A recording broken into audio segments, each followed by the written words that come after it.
So, did Neanderthals understand numbers? It's a simple question, but the answer is not simple at all. It gets tangled up in how we define understand and how we define numbers. We can't just go back and give them a math test. We have to look for clues. We have to be detectives, piecing together a story from scraps of bone and stone left behind hundreds of thousands of years ago.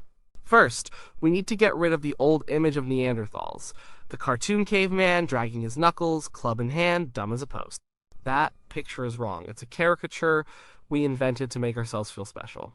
The evidence tells a different story. Neanderthals were smart. They were successful. They survived for over 300,000 years through ice ages and immense challenges. They were a different kind of human, not a lesser one. So when we ask about numbers, we're not asking if they could do calculus. We're not even asking if they had words for 1, 2, or 3. The real question is more fundamental. Did they have a sense of quantity? Could they tell the difference between more and less? Could they plan based on those quantities? Could they track things? That's where we need to start. Let's break down what knowing numbers really means. There are levels to it.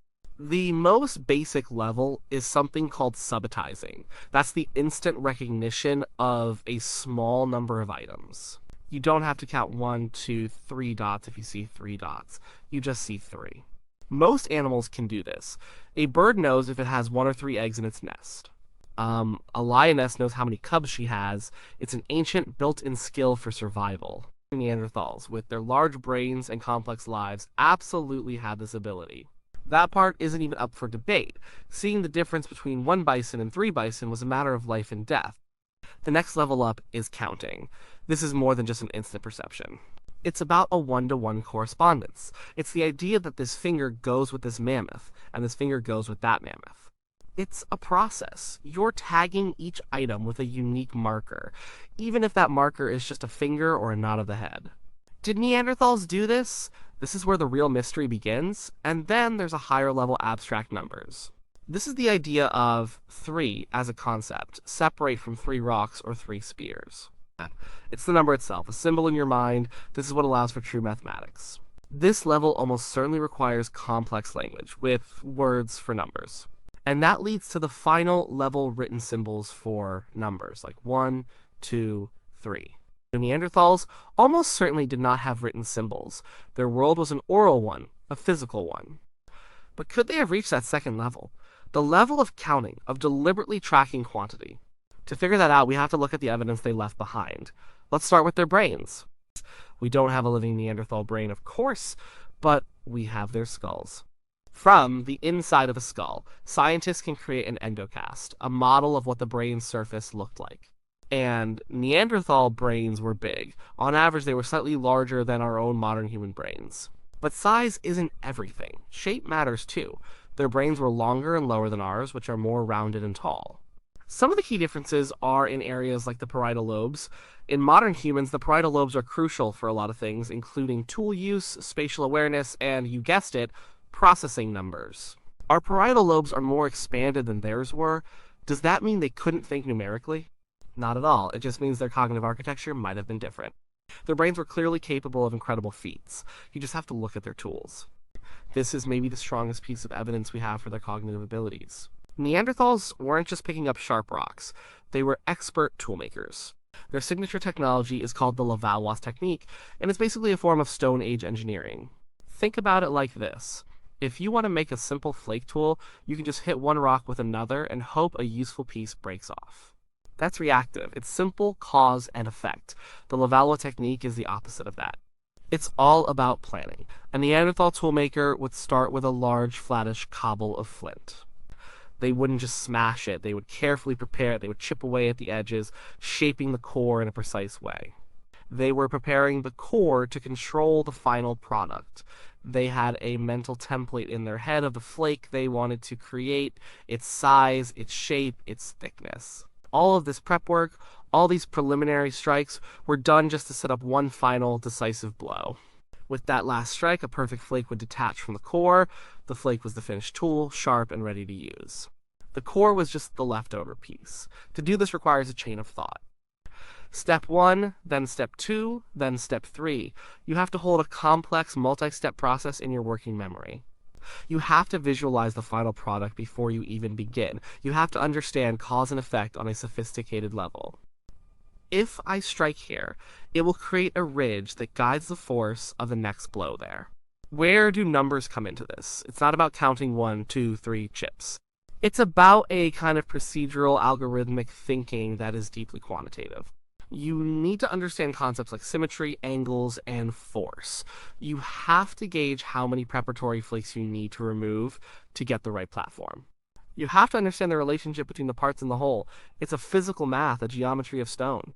This isn't the work of a dumb brute. It's the work of a focused, intelligent mind that can plan, sequence, and execute a complex task. This ability to think in steps and sequences is a fundamental building block for numerical thinking. Now let's look at how they lived. Neanderthals were apex predators. They hunted big, dangerous game. We're talking mammoths, woolly rhinos, giant cave bears. You do not hunt a mammoth by yourself with a spear. It's suicide. The archaeological evidence shows they hunted in groups. Coordinated hunting is an incredibly complex cognitive task. It requires communication, planning, and understanding of the roles of different individuals in the group. Think about what that implies. You need to know how many hunters you have. You need to know how many animals you're up against. You might need to split the group. You 3 go to the left flank. We 4 will drive it towards the cliff. Did they say those words? We don't know what their language was like, but they must have been able to communicate those concepts somehow through gestures, sounds, or a combination of both. You can't organize a successful mammoth hunt without a shared understanding of quantity and position. How many of us? How many of them? Where do we need to be? This is practical, in the moment numeracy. It's not abstract, but it's absolutely a form of understanding numbers in a way that matters for survival. This social world also had a numerical component. Neanderthals lived in small, tight-knit family groups. In any social group, you need to keep track of things. Who is in the group? Who is missing? Who is a reliable partner? Social concepts like reciprocity. I share my meat with you today. You share yours with me tomorrow. Rely on a basic tracking of events and fairness. It requires memory and a sense of balance. This is the root of social accounting.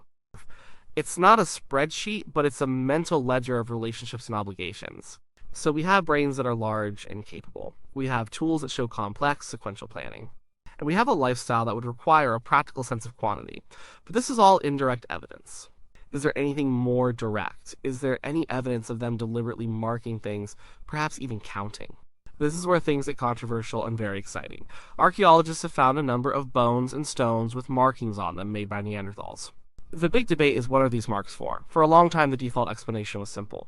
They're just butchery marks. When you cut meat off a bone with a stone tool, you leave scratches.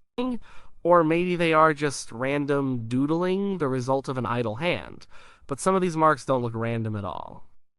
There's a famous example, a hyena bone from a site in France called Le Pradel. It's about 60,000 years old. It has 9 parallel lines on it that are remarkably similar in length and spacing.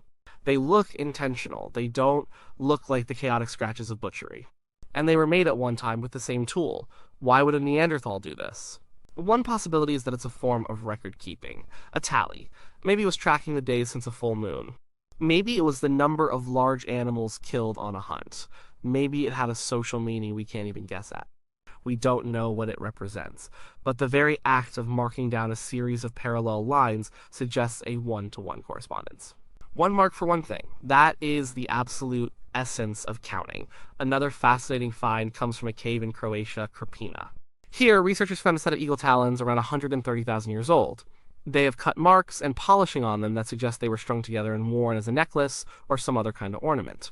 There are 8 of them, and they might all come from at least 3 different eagles. This shows a few things. First, it shows symbolic thought. An eagle talon isn't just a piece of a bird. It represents something. Power, a successful hunt, a connection to the sky. It's an abstract idea. Second, collecting these talons requires planning and foresight. But it also shows a sense of pattern and grouping. Why 8? Was it just how many they found? Or was there an intention to collect a certain number?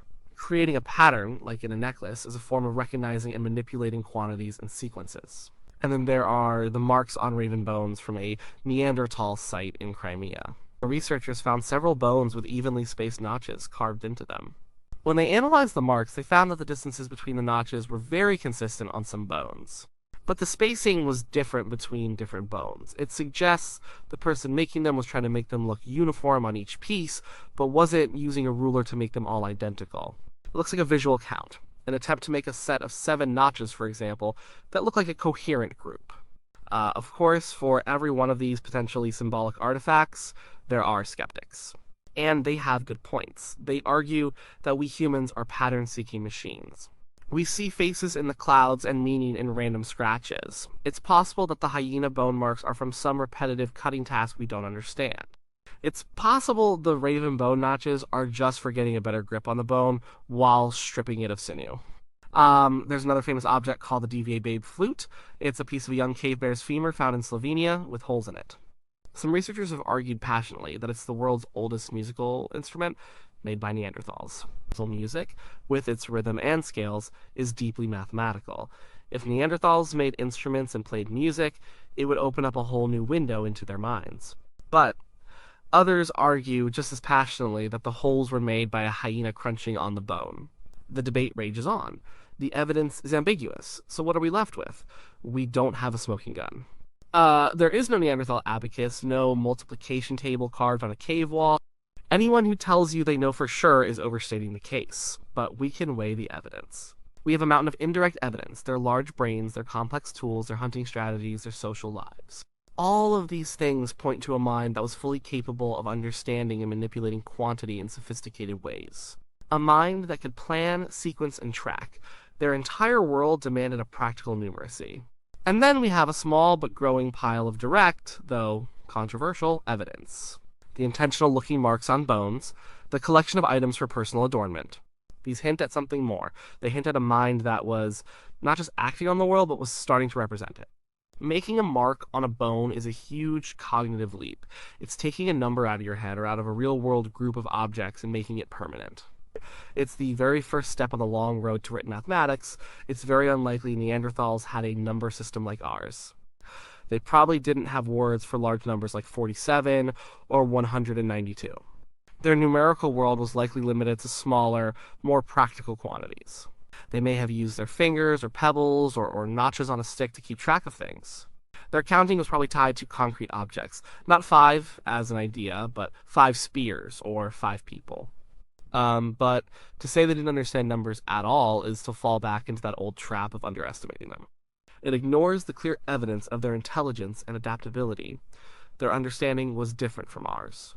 It was embedded in their actions, in their tools, in their social bonds. It was a physical, tangible, and immediate kind of math. Think about it this way. A master carpenter can look at a space and know exactly what size piece of wood is needed. They don't always pull out a tape measure. They have an intuitive practice, sense of dimension, and quantity. A chef can add ingredients to a pot by feel, a pinch of this, a handful of that, creating a perfect balance without measuring cups. This is a form of embodied cognition. It's knowing through doing. Neanderthals' understanding of numbers was probably like that.